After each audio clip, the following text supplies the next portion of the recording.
call this Coven 2.0 and get it over with. Hey everybody, it's your boy Matty Rants, and we need to get to episode 7, Traitor, for American Horror Story Apocalypse. Shout out to Nick_Johnson1992 on Instagram. He made a huge donation to the Matty Rants GoFundMe page, and I really appreciated Nick. Shout out to you. I'm sorry that whenever you post a comment, it somehow doesn't show up, and I don't know what that's about. You're not blocked. Checked on that, so we'll figure that out, Nick. But thank you for that, and to everybody else, do go into the description of the page. There is the GoFundMe link. We're trying to get me to LA. Y'all know I'm trying to get into this acting field and actually do hosting gigs and all that good jibba-jab. But I need your help to do so. I had a really nasty situation happen just last month that really caused a huge setback, and I was supposed to be already out there 2 weeks ago, and I'm trying to get out there as soon as I can. So if you can donate, I'd really appreciate it, and thank you so much. On with the show. So we start this off with good old Dinah Stevens finally getting an actual part in this episode versus her being, I'm a talk show host and this is me. All that good jibba-jab. No, Mama is the voodoo queen. Now that, may she rest in peace, we lost Angela Bassett. I can't even get the name down. I'm still upset that she wasn't in this episode, and it seemed like it was appropriate, but I'm being picky. However, Dinah gave us good voodoo. That beginning with the whole heart-pulling scene, oh yeah, I was here for it. But she was not here for Cordelia walking up on her and saying, you've got the damn nerve to show up after you witches killed our queen.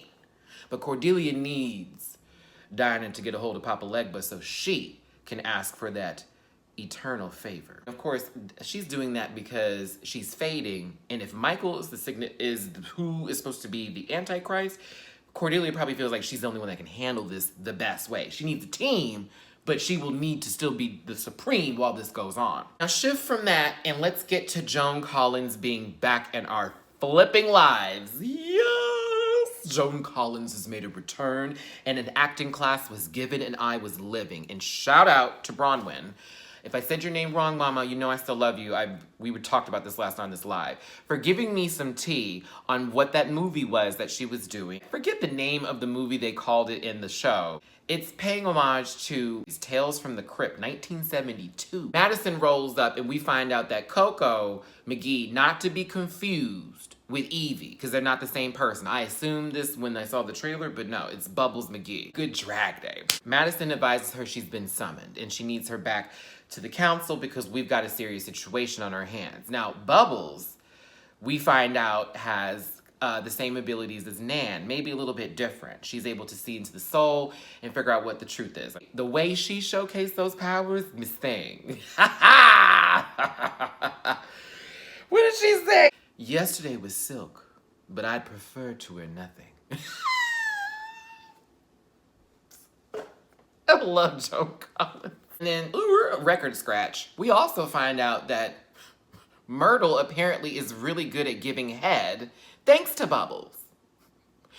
That's what friends are for. I'm trying to think, did my friend teach me how to do anything? No. Back over to Cordelia and Dinah having tea. Well, really, rum and cigar. Dinah did her spell, got Papa Legba in the room. Papa Legba gave us what we've been missing since season 3 of Coven.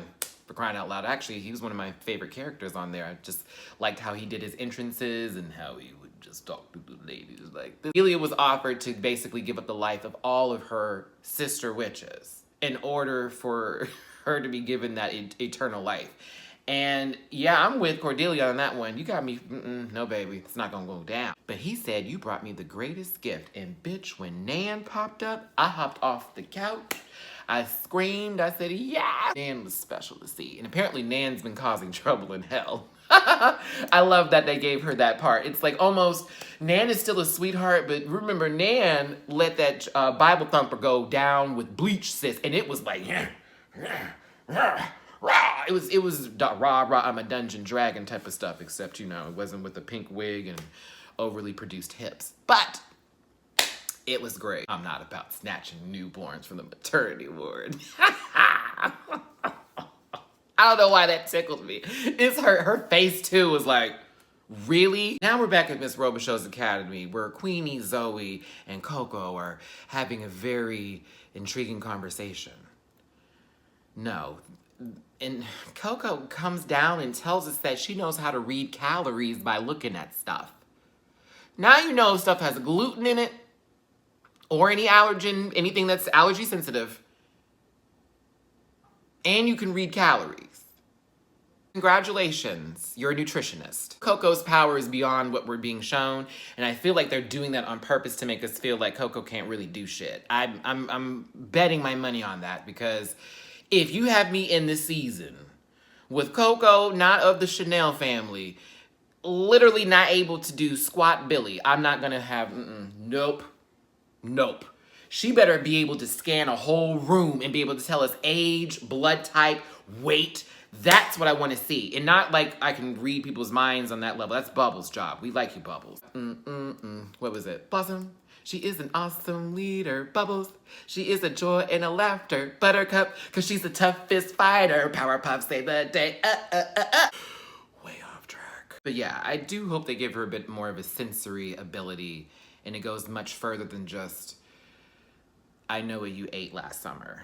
When Queenie and Zoe were having I guess, an argument about who should help out Coco from choking on a snowball, because apparently she didn't chew it, she just swallowed it. That's Coco. That was the dumbest scene. I really didn't get that. Oh my God, do a spell. Do CPR, do a spell. Do something. Mallory decides to share with us that she's truly Meredith Grey from Grey's Anatomy, and she performed surgery. Slices open the neck, pulls out the snowball, stitches it back up, wakes her up. I'm sure she's 2 years younger now, too. Zoe said it best. I have never seen a witch use that kind of power before, but be a surgeon? Here's me on that. What if Mallory's not really a witch and she's really an angel? My only problem with that is she did perform that was the 7th wonder. I'm assuming she already did the other 6.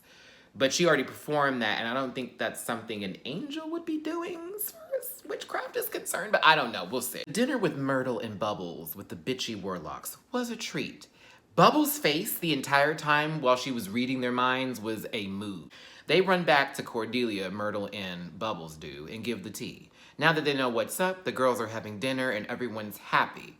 Behold has a seat at the table. Shout out Solange, love you girl. Before I forget, Bubbles was able to find out that they killed their own John Henry when she was listening to their thoughts, and they were able to resurrect John Henry by Zoe using her powers to scoop up dust. She did more than that, y'all, but that's low-key what it gave me. Like, let me just pull all the ashes together. That was kind of super amazing, because what if the ashes had spread so far that it literally was miles away and stuff had to just be pulled in?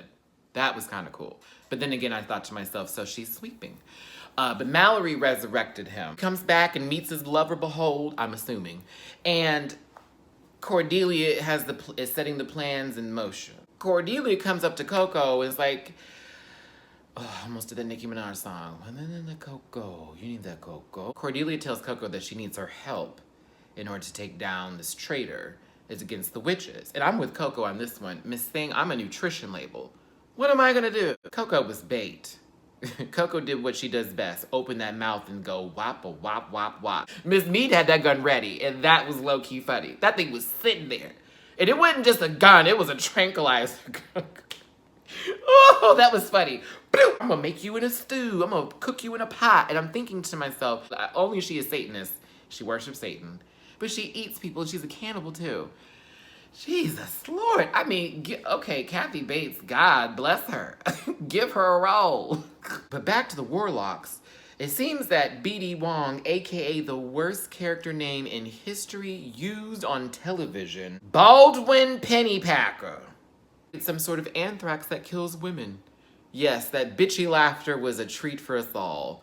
Until Cordelia opened the door and reminded you who she was. The Supreme. And I'm not talking about Taco Bell, baby. Or Supreme Queen's Court. Literally closed their mouths. They'd have no more lips. Gone. Shut.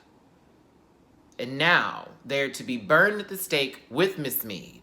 Because a witch cannot set fire to a warlock. That's the rules. Baby, when John Henry came around that corner, I felt all of the strut. Every bit of that eyeliner, I understood. Maybe he was born with it. Maybe we know it's Maybelline, but he was killing it. And I hate to be the guy to continue that eyeliner joke. It's just every time I see him on the episode and they do a close-up or anywhere near this, it's nothing. It is clunked in there. It is... Either way, it was satisfaction. I was here for it. The way that he did it was good. Any last words? Oh, wait. Miss B scared me, child. I wasn't here for that. That bitch was laughing while she was being set to fire. At least the warlocks were screaming while not being able to scream. She sat there and smiled at them like, yes. That was creepy. We'll see what the next episode is giving. I'm kind of low-key upset that this is a short season because it's given us a lot of information and a lot of backstory. At the same time, they may be playing this out so that there is an Apocalypse Part 2, and someone in the comment section said that, so I heard you loud and clear when you said that, baby. I don't know. I really hope they don't wrap it up too quickly to where we don't get a satisfying ending. We deserve that. Especially after all, you brought all Coven back and Murder House? No, it needs to be on the money. Tell me what you thought of this week's episode, your favorite parts, what you could have done without, what you hope to see in the next episode. All social media links are in the description. Follow me on Instagram and Facebook at Matty Rants, as well on Twitter at the Matty Rants. Don't forget the GoFundMe page. Get me to LA, honey. And thank you again for tuning in and subscribing. I love you, kids. I hope you join me next week for more American Horror Story. I'm Matty Rants. Hugs and kisses, all my best love and wishes to you. I'll see you later on tonight for another live. Bye.